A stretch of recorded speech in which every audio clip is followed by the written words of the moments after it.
Olá, amigos internautas. Vamos começar mais uma aula de História, continuando o nosso curso preparatório para concursos para o Enem. Lógico que esses vídeos são muito importantes para fomentar o interesse pela história. Aqui do nosso curso somos bastante objetivos, buscamos atingir os objetivos. Então não fazemos muito arrodeios, não fazemos muitos arrodeios, vamos direto ao assunto. Além dessas nossas aulas que estamos colocando para vocês, também pretendemos reforçar o conteúdo de história através de outros vídeos, porque é muito importante que vocês possam ter uma boa preparação. Essa boa preparação, ela passa pelos vídeos, por algumas interpretações que nós podemos fazer da história. Assim, nós fazemos uma revisão dos estudos históricos. Essa revisão, ela perpassa por toda a história e vocês vão poder debater e responder questões de história com o apoio dos nossos vídeos. Portanto, aproveitem as aulas. O espaço para os comentários está aberto. Se tiverem perguntas, vocês podem entrar nos comentários. Vamos continuar onde paramos na aula anterior. Na aula anterior, nós paramos exatamente no governo de Jânio Quadros, de Jânio Quadros. No dia 25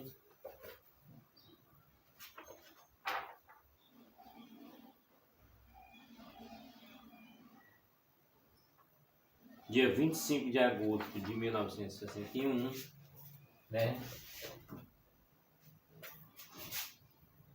25 de 8 de 61,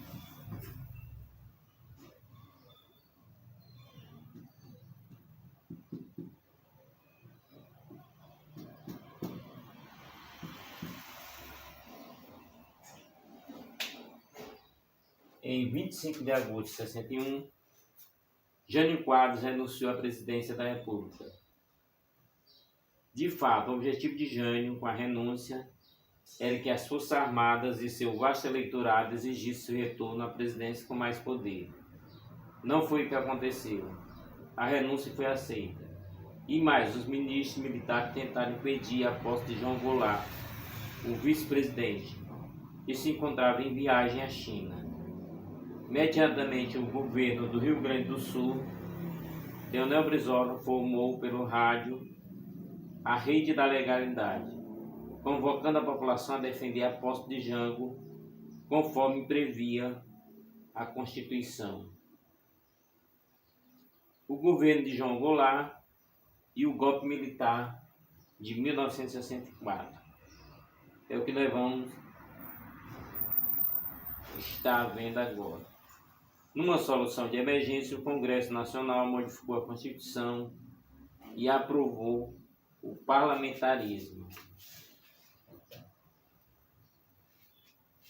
Portanto, Congresso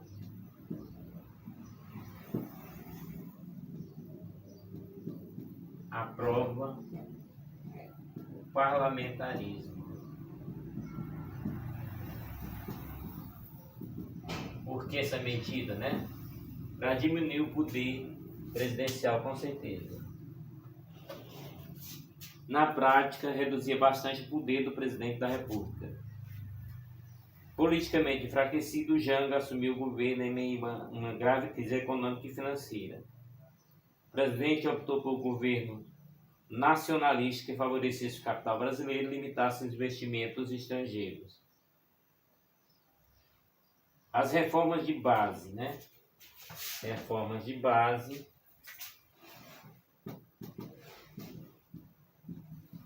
Reformas de base. Historicamente, pode-se dizer que este seria o primeiro governo de esquerda na história.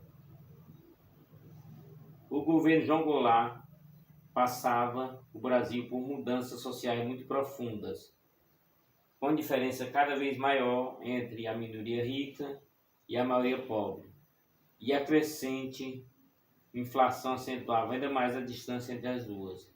Isso é, o interesse político e econômico de empresários e latifundiários ficaram ainda mais compatíveis com os dois trabalhadores. Quer dizer, há uma diferença cada vez maior entre a minoria rica e a maioria pobre.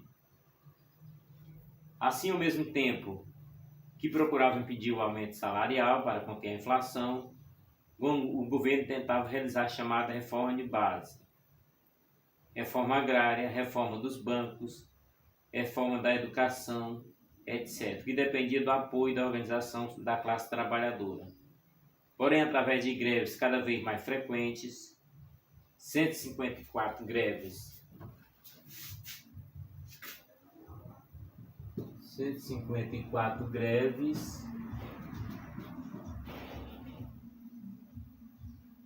em 1962, vai chegando no nosso tempo de nascimento.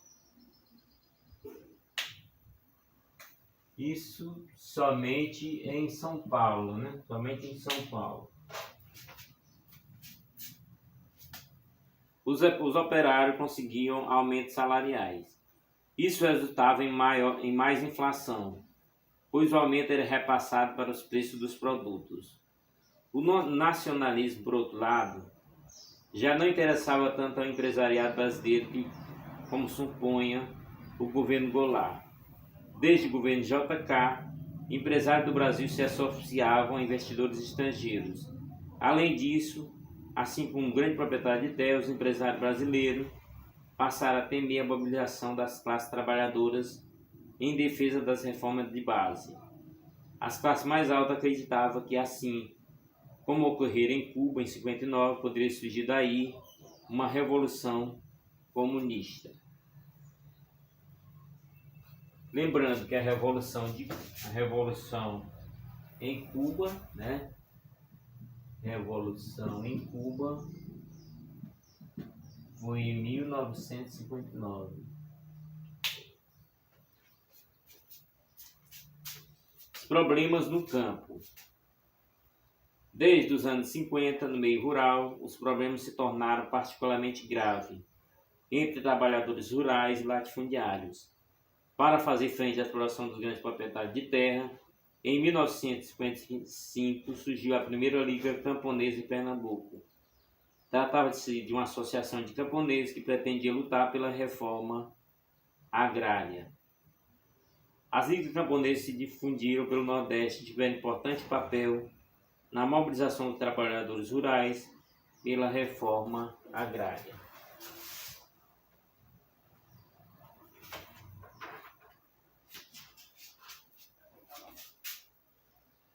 Os empresários e as reformas de base. Ao pouco, o empresariado nacionalista e outras forças políticas da elite apoiaram Jango. Começaram a abandonar o seu governo. As reformas de base ganharam, então, um significado revolucionário, pois passaram a ser reivindicações exclusivamente populares.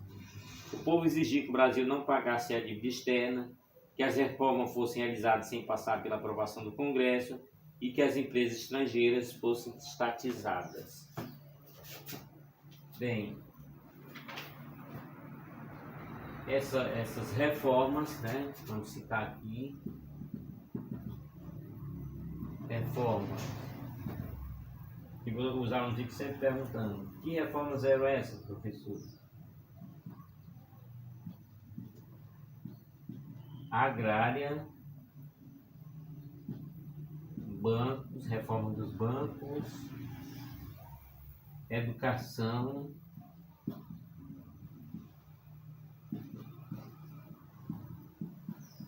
e etc.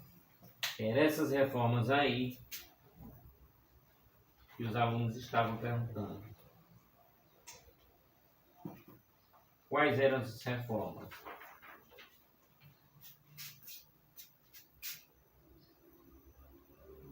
Uma consulta eleitoral realizada em 3 de janeiro de 1963 aprovou o retorno do Brasil ao presidencialismo. Então, 3 de 1 de 1963,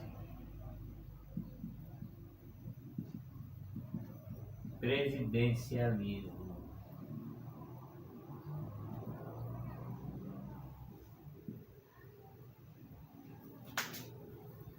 Quer dizer, essa é uma consulta ao eleitorado realizado em 3 de janeiro de 63 aprovou o retorno do Brasil ao presidencialismo, o que ampliava enormemente o poder de João Goulart. Entretanto, o governo Goulart não conseguia deter a crise econômica e financeira. O custo de vida aumentava e a dívida externa, resultado de empréstimos contraídos do exterior, crescia cada vez mais.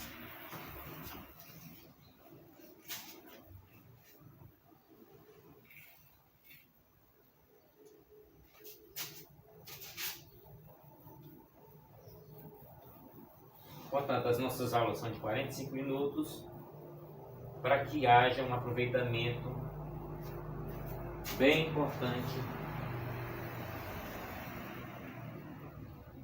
na aula.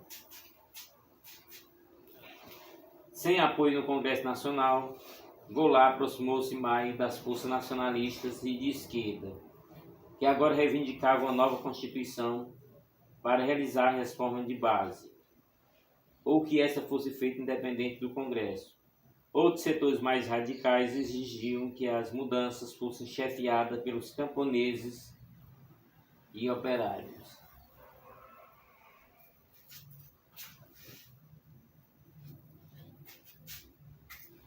Então lá vem, né? Um golpe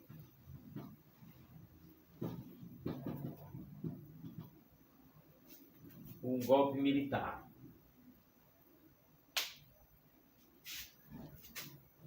Vamos botar 64 para ficar mais definido o que aconteceu. No início de 1964, o governo Jango assumia posições mais próximas dos movimentos populares.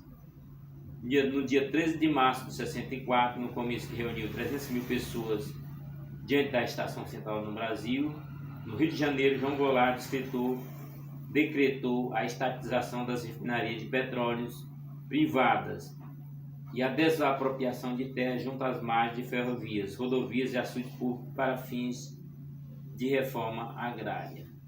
Portanto, 13 de março de 64. 13 de março de 64. Primeiro, estatização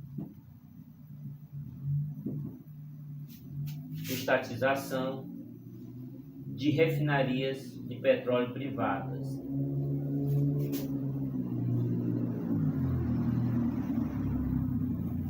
Refinarias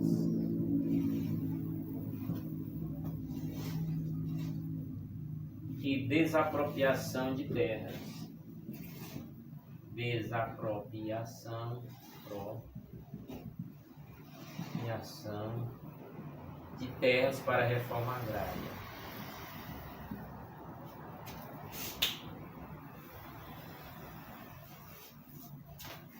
Os grandes proprietários de terra e as classes médias reagiram, temendo que o Brasil se transformasse numa espécie de Cuba, um país comunista. 6 dias após o comício central, vamos colocar aqui, comício da Central.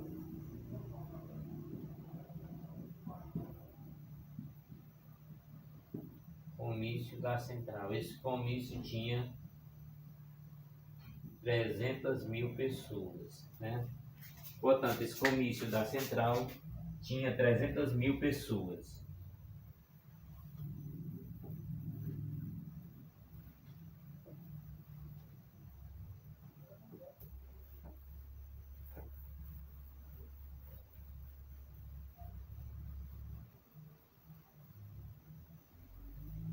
Bem, com essas nossas aulas preparatórias, esperamos obter mais discípulos para o canal. As aulas estão bem sendo visitadas, acredito que sejam mais visitadas. São muitas aulas e dá para aproveitar muito conteúdo e ajudar também no apoio do estudo.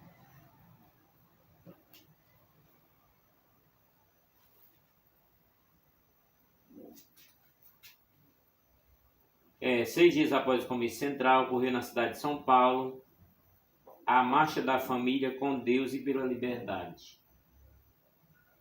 Né? Veja bem, a Marcha da Família, Marcha da Família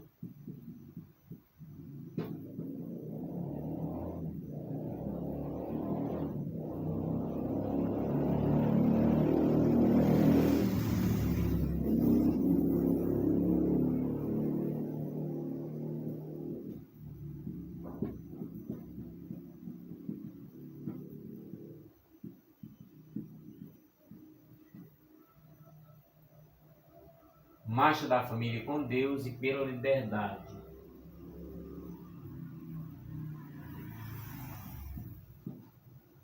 $400.000 pessoas, né? Há um detalhe importante nessa história.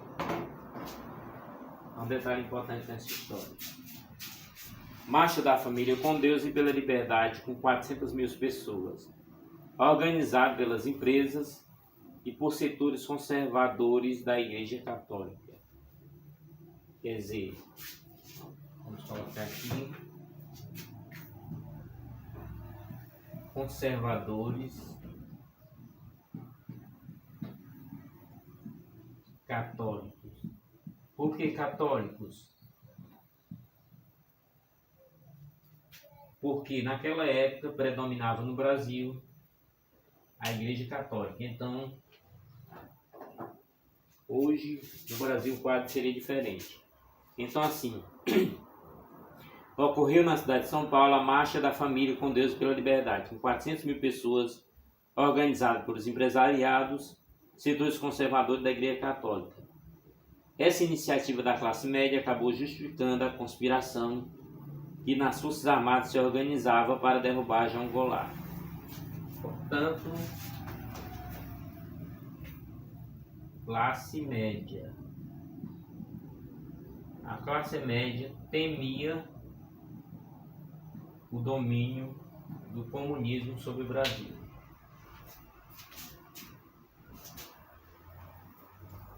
Essa iniciativa da classe média acabou, né, justificando a conspiração nas Forças Armadas, que se organizava para derrubar João Goulart. Assim, no dia 31 de março, as tropas do general Mourão Filho se deslocaram para o Rio de Janeiro, iniciando o golpe militar. Portanto, 21 de março de 64,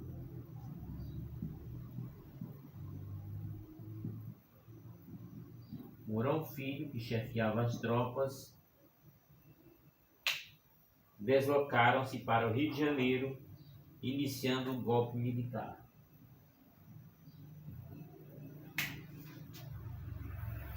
Portanto, os fatos da história são inevitáveis, acabam acontecendo e a população acaba pagando o preço. A população pode até achar bom e depois sentir as consequências ruins. E pode achar ruim e também sentir as consequências que podem ser boas. Sem condições de reagir, João Goulart asilou-se no Uruguai. Enquanto isso, centenas de pessoas ligadas ao governo Jango ou aos movimentos populares foram presas ou exilados. Quer dizer, o que podemos dizer de Jango, né? Jango exilou-se no Uruguai.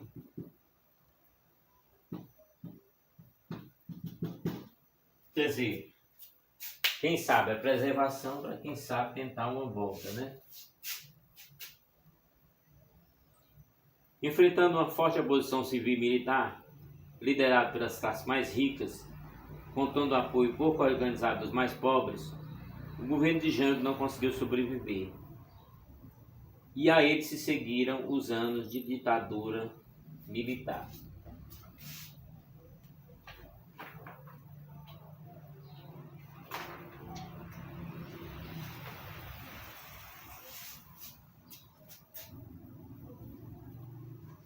O Brasil pós-64. 30 de março, o movimento militar derruba João Goulart da presidência. 1º de abril, general Marinho Cruel lança um manifesto apoiando o golpe militar. Goulart deixa o Rio de Janeiro e segue para Brasília. 2 de abril, Ranieri Mazzilli, presidente da Câmara dos Deputados, assume provisoriamente a presidência da República, declarada vaga. No mesmo dia, Goulart refugia-se no Uruguai e inicia uma onda de prisões de líderes sindicais, políticos oposicionistas. Portanto, é importante destacar que vai ficar nos anais da história Ranieri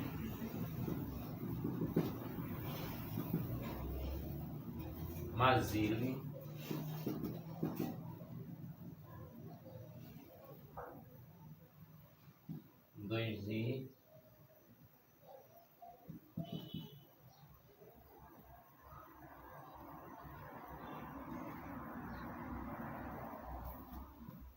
presidente da Câmara dos Deputados, né? Ranieri Mazzilli, desde pequeno escuto essa história. Assume provisoriamente a presidência da República, declarada vaga. Mesmo dia, Goulart refugia-se no Uruguai. Inicia-se uma onda de prisões. Quer dizer, isso no dia 2 de abril. 2 de 4 de 64. 2 de abril. O fato que ocorreu. 15 de abril, Marechal Humberto de Alencar Castelo Branco assume a presidência da República. Ou seja, 15 de abril, Castelo Branco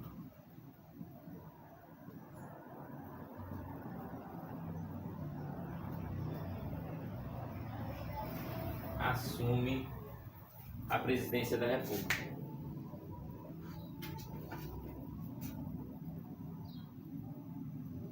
No dia 2 de maio, o governo brasileiro rompe relações diplomáticas com Cuba.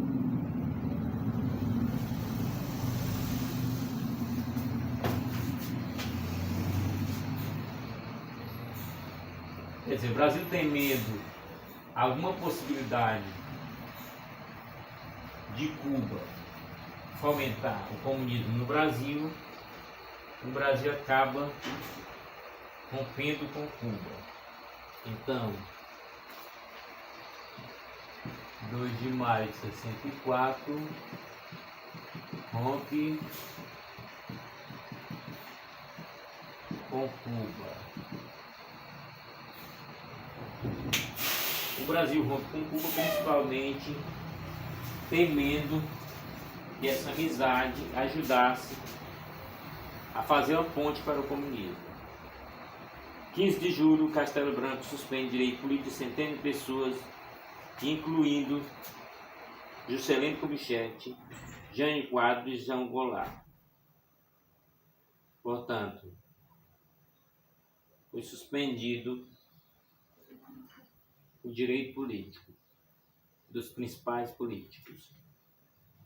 Em 13 de março, intelectuais brasileiros assinam manifesto exigindo o retorno das liberdades individuais e das garantias políticas suspensas pelo golpe militar. Portanto, 13 de março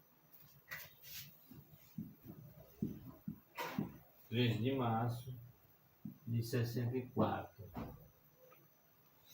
Intelectuais brasileiros assistem um manifesto exigindo o retorno das liberdades individuais e das garantias políticas suspensas pelo governo militar. 27 de outubro, Castelo Branco extingue todos os partidos políticos brasileiros e cria 2 novos.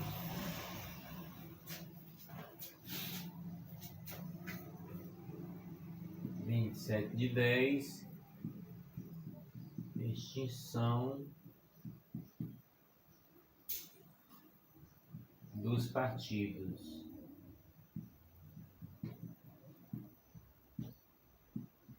Criam-se novos.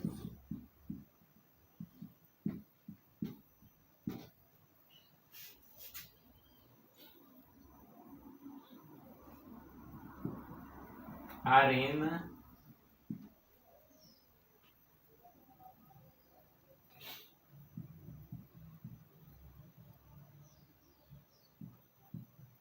e MDB. Então, criados esses 2 novos partidos, no caso, Arena, Aliança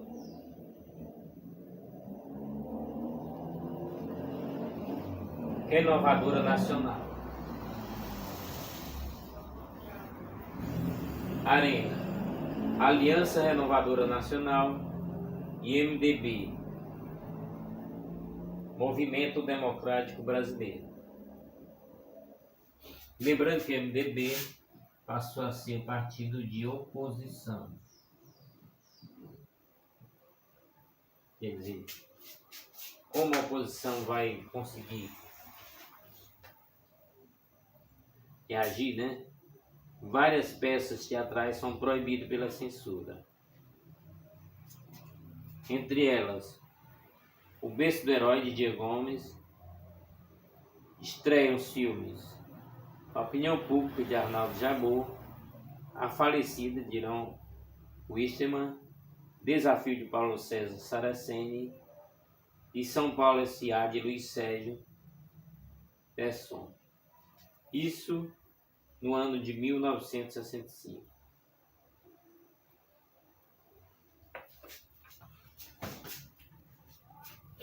Importante colocarmos aqui 1965. Agora nós vamos avançar na cronologia do ano de 1966.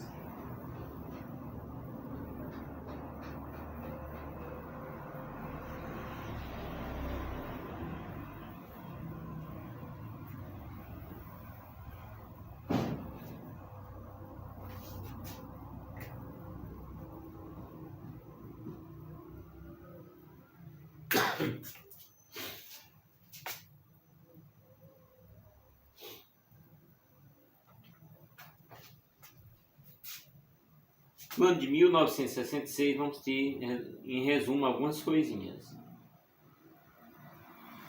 5 de fevereiro são realizadas eleições indiretas para governador e vice-governador dos estados, através da Assembleia Legislativa. Portanto,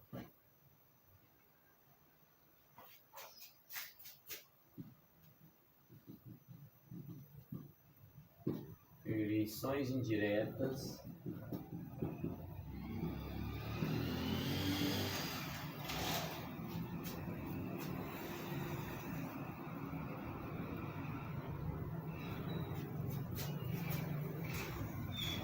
para governadores.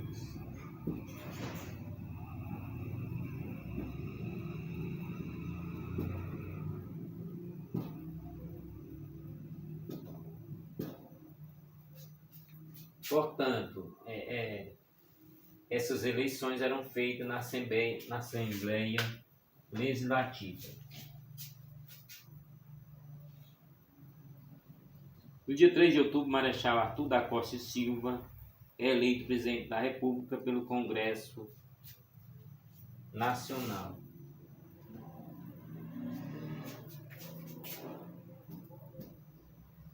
De 10 de 66, Arthur da Costa e Silva.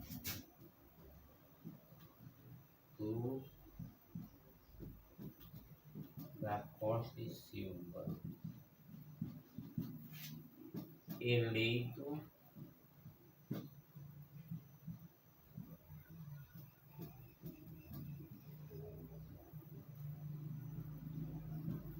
pelo Congresso.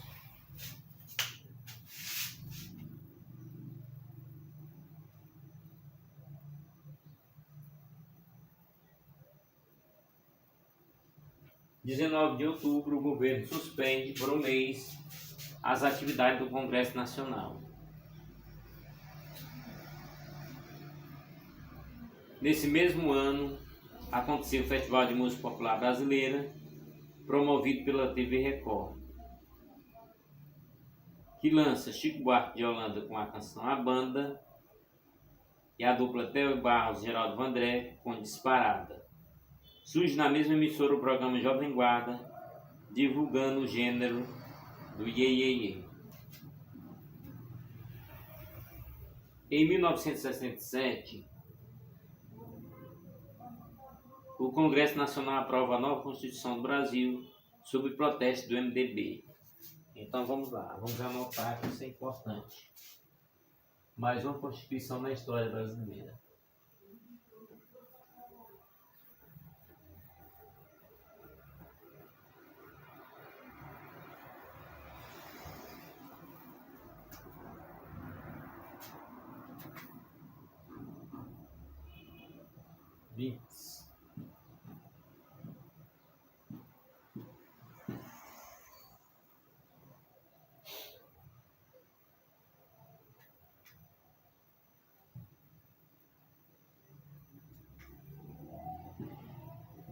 Em 25 de janeiro,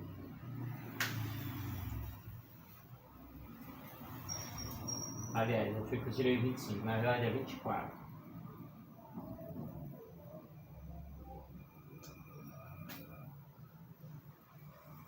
Em 24 de janeiro de 67,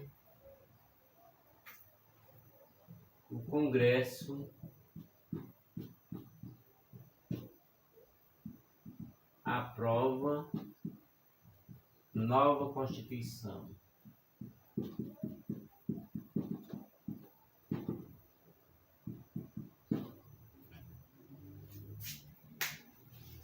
Bem, era esperado que com essa nova Constituição o MDB, partido de oposição, protestasse. 15 de março, Costa e Silva assume a presidência da República.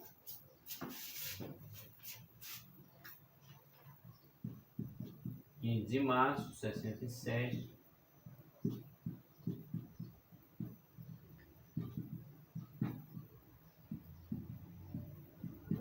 assume a presidência da República.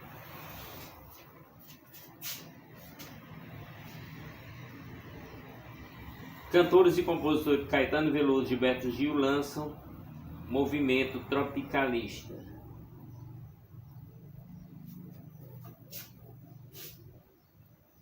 Então nós vamos para o ano de 1968.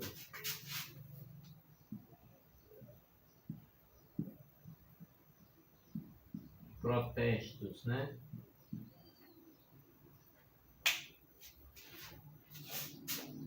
Em 1968, a onda de protestos. Com a morte do estudante Edson Luiz de Lima Souza em conflito com a polícia militar, no restaurante Calabouço, no Rio de Janeiro, líderes estudantis declararam greve nacional. Portanto, 28 de março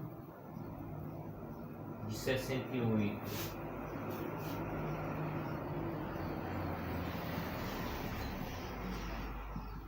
Edson Luiz de Lima Souto.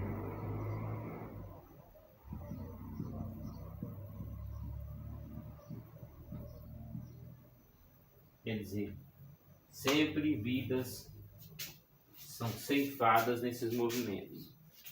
Com a morte do estudante Edson Luiz de Lima Souto em conflito com a polícia militar, no restaurante Calabouço, no Rio de Janeiro, líderes estudantis declaram greve nacional. Portanto, a história do Brasil e do mundo sempre em conflitos. Sempre os interesses acima da paz, né? Os interesses acima da paz.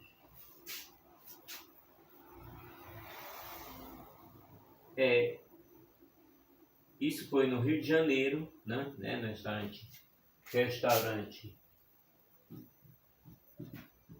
Calabouço, no Rio de Janeiro. Portanto, em 30 de março, manifestações estudantis ocorreram em vários estados, apesar da proibição do Ministério da Justiça. Então, 30 de março,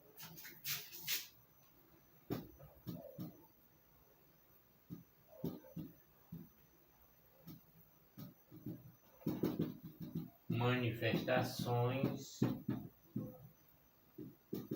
estudantis. Lembrando que já havia acontecido greve estudantil também. Manifestações estudantis. 26 de junho, com a permissão do governo do estado da Guanabara, atual região metropolitana do Rio de Janeiro, realiza-se a passeata dos 100 mil contra o governo. 26 de junho.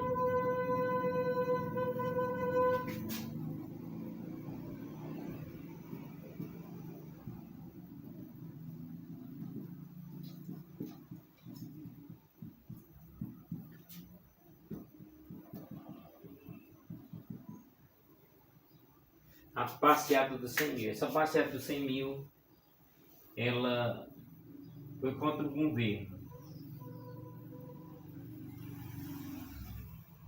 Em 17 de julho,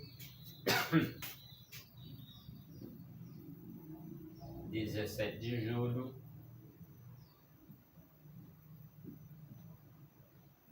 proibido manifestações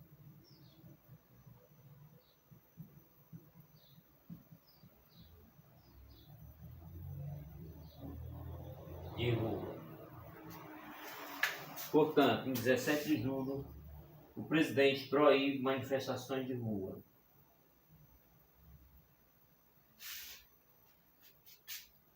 Você deve imaginar o que aconteceu com as pessoas que desobedeceram ao regime militar. As pessoas que desobedeceram, automaticamente, vocês sabem o que aconteceu. Quem aprofundou a história do Brasil sabe o que aconteceu. Portanto, aqui estamos fazendo de modo resumido, mas que você deve se aprofundar.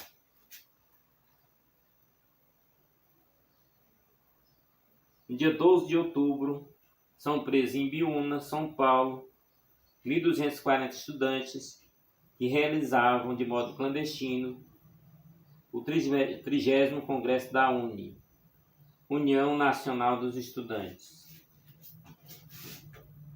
Então, 12 de 10 de 1968,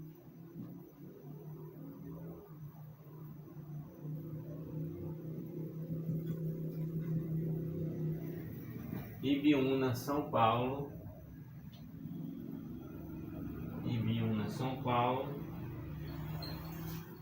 1.240 estudantes presos.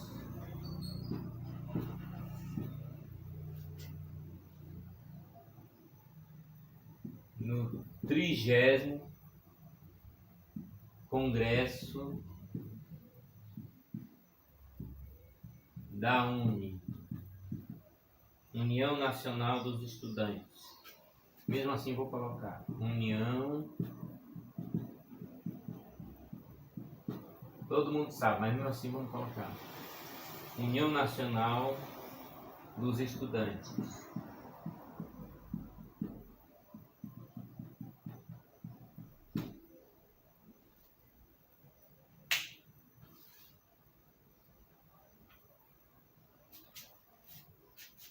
Em 13 de dezembro, Costa e Silva assina o ato institucional número 5. 13 de dezembro. 13 de 12 de 68. O ato institucional número 5. É uma medida muito assustadora, né?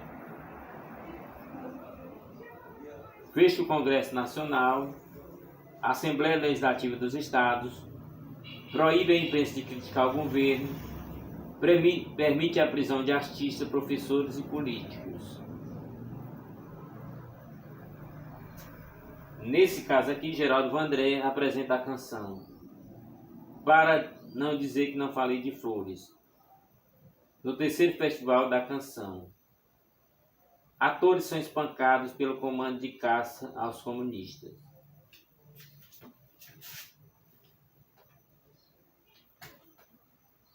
Comando de caça aos comunistas.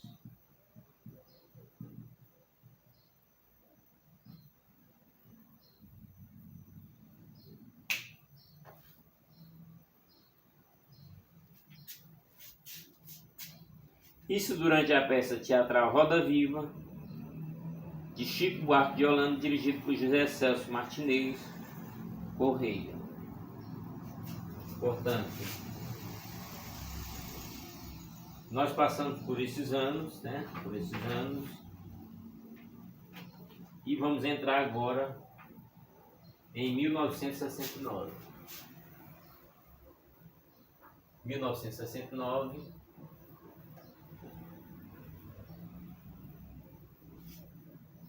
3 anos de idade, né? 3 anos de idade, 1969.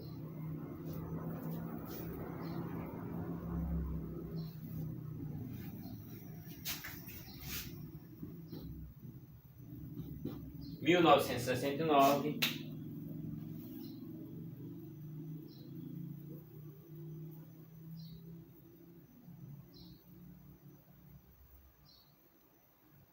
vítima de trombose, Costa e Silva deixa a presidência da República, que é assumida por uma junta composta por 3 ministros militares.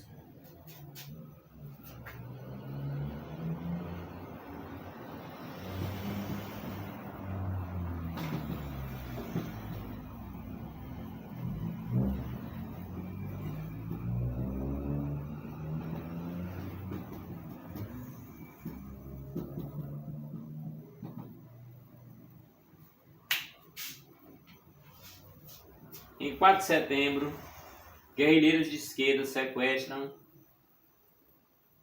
o embaixador dos Estados Unidos no Brasil, Charles Hebrig, exigindo, entre outras coisas, a libertação de 15 presos políticos. No dia seguinte, a junta militar que governa o país aceita as exigências dos sequestradores. 9 de setembro, um ato institucional estabelece a pena de morte ou prisão perpétua para aqueles que realizarem atos subversivos. Então, 9 de setembro de 69,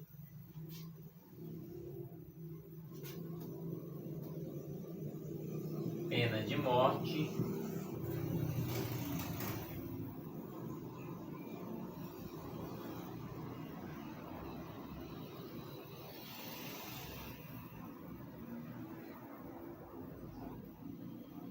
ou perpétua prisão, né? Perpétua para atos subversivos.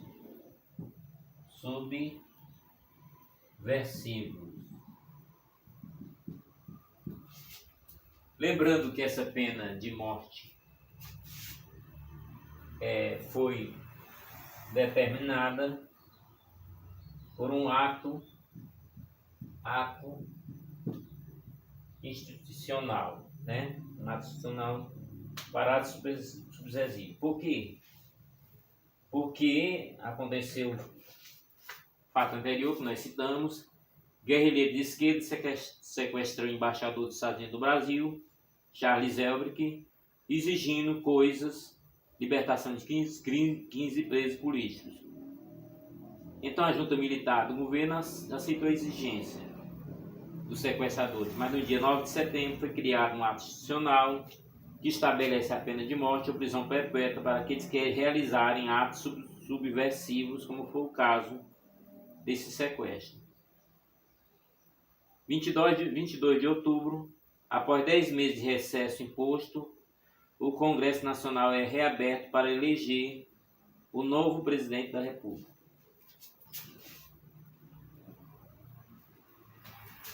22/10/69,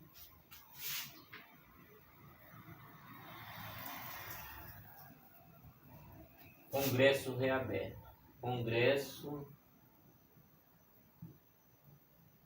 reaberto.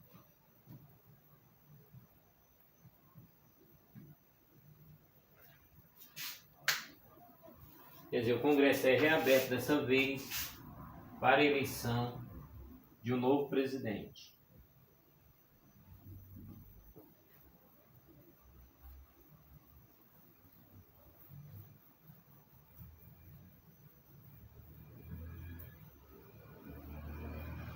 Lembrando que são 20 aulas de 45 minutos. Em cada uma dessas aulas, um pouco da história. Isso vai ajudar no aprofundamento. Sabemos que tem apostilas extensas, sabemos que há muito conteúdo para se estudar, mas é muito importante ver os vídeos, né? Esse nosso vídeo é bem objetivo, não ficamos enrolando.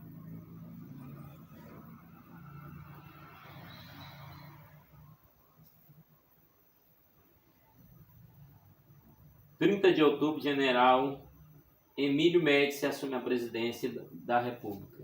Portanto, 30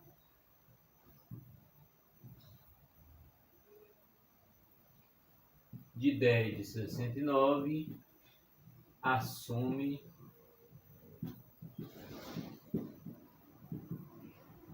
Emílio Médici. Não pense